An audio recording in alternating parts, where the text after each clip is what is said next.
दोस्तों आज जंग के 200 दिन पूरे हो चुके हैं और 200 दिन जंग के होने के बाद तकरीबन 2.5 महीने बाद पहली मर्तबा जो है हमास के कमांडर अबू उबैदा का बड़ा बयान जो है वो दुनिया के सामने आया है। और जो अजम्पशंस बनाए जा रहे थे अबू उबैदा को लेकर के और जो अजम्पशंस बनाए जा रहे थे याहिया सिनवार को लेकर के, जो इजराइल और पश्चिमी मीडिया ये लगातार बताने पर लगा हुआ था कि गाजा के अंदर और खान यूनुस के अंदर जो बमबारी की गई उसमें अबू उबैदा और याहिया सिनवार जो हैं वो मारे गए हैं। तमाम लोग ये कमेंट में और तमाम लोग सोशल मीडिया के हर प्लेटफॉर्म पर सवाल पूछ रहे थे कि काफी दिन हो गए हैं अबू उबैदा की कोई खैर खबर जो है वो सामने नहीं आई। और आज जंग के 200 दिन पूरे होने के बाद अबू उबैदा जो हैं दुनिया के सामने आए और साफ लहजे में ये कहा कि जो दुश्मन जो इजराइल और उसके साथ खड़े सुपर पावर ने ये कहा था कि हमें 60 मिनटों में कुचल देगा, हमास को 60 मिनटों में कुचलने की बात अमेरिका इजराइल द्वारा की गई। आज दुनिया देखे कि 200 दिन पूरे हो चुके हैं और हम अपनी जगह पर वैसे के वैसे ही जंग हर मोर्चे पर लड़ रहे हैं। जहां अपने पहले ही बयान में दुनिया को यह बता दिया कि किस तरीके से मुजाहिदीन गाजा के अंदर जंग को हर मोर्चे पर अंजाम दे रहे हैं। जहां हमास के कमांडर अबू उबैदा जो हैं वो खुल करके सऊदी अरब जॉर्डन पर भी बरसे हैं, उनकी गद्दारी को लेकर के भी लोगों के सामने कहा और ईरान के कदम को लेकर के भी कई बड़ी दलीलें दी। तो वहीं अबू उबैदा ने साफ लहजों में अमेरिका को भी फटकार लगाई है। जहां आपको बता दें कि सबसे पहले अबू उबैदा ने अवाम को सलाम पेश किया, जहां उसके बाद उन्होंने कहा कि हमास के अल-कस्साम ब्रिगेड के प्रवक्ता अबू उबैदा ने 7 अक्टूबर को गाजा पट्टी इजराइल युद्ध की शुरुआत के 200 दिन पूरे होने पर एक टेलीविजन भाषण में सभी मोर्चों पर युद्ध को बढ़ाने का ऐलान कर दिया। जो ये बताया जा रहा था कि हमास रुक गया है, हमास डर गया है, हमास के पास हथियार खत्म हो चुके हैं, अब गाजा खान यूनुस खत्म हो गया है तो हमास खत्म हो चुका है। 200 दिन पूरे होने के बाद अबू उबैदा ने यह खुल करके ऐलान कर दिया कि हम इस जंग के मोर्चे को और बढ़ाएंगे। तो वहीं उन्होंने साफ तौर पर कहा कि इस युद्ध में इजराइल का कहना है कि वे इस क्षेत्र को नियंत्रित करने वाले हमास को एक ऐसे युद्ध में खत्म करना चाहता है जिसमें उसने अब तक 34,000 से अधिक फिलिस्तीनियों को मारा है। युद्ध तब शुरू हुआ जब इजरायली आंकड़ों के अनुसार हमास ने इजराइल पर हमला किया था, जहां वो ये दावा करता है कि हमास को खत्म किया है। साफ तौर पर अबू उबैदा ने कहा कि हमास को खत्म करने के लिए उसने सबसे ज्यादा आम मजलूम फिलिस्तीनियों को शहीद किया है, जिनकी संख्या 34,000 के पार पहुंच चुकी है।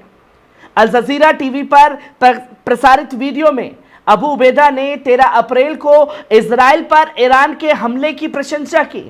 उन्होंने कहा कि विस्फोटक ड्रोन और मिसाइलों के साथ सीधे हमलों ने नए नियम स्थापित कर दिए हैं, महत्वपूर्ण समीकरण बनाए और दुश्मन और इसके पीछे के लोगों को भ्रमित किया है। उन्होंने वेस्ट बैंक और जॉर्डन में इसे सबसे महत्वपूर्ण अरब मोर्चों में से एक बताते हुए तनाव बढ़ाने का भी ऐलान किया है। जॉर्डन जो ईरान और इजराइल के बीच स्थित है, उसने दर्जनों ईरानी ड्रोनों को रोका और मार गिराया जो उसके हवाई क्षेत्र में गिरा। अबू उबैदा ने कहा कि इजराइल जब गाजा के लोगों के ऊपर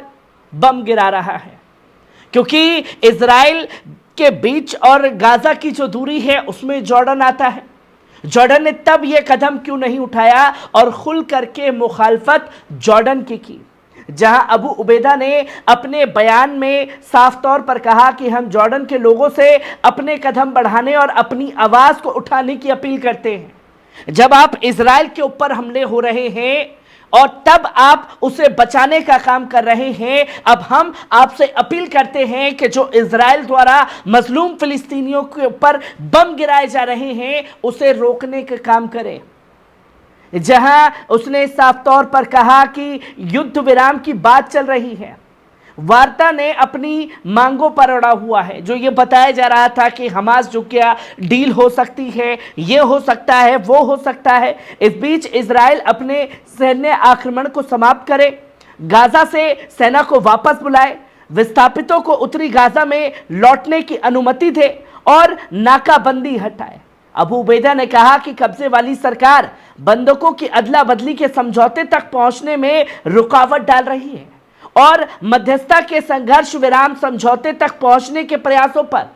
बार बार उसे रोकने का काम कर रही है। और जब अबू उबैदा का यह बयान दुनिया के सामने आया तो इजराइल का बाप अमेरिका यानी कि सुपर पावर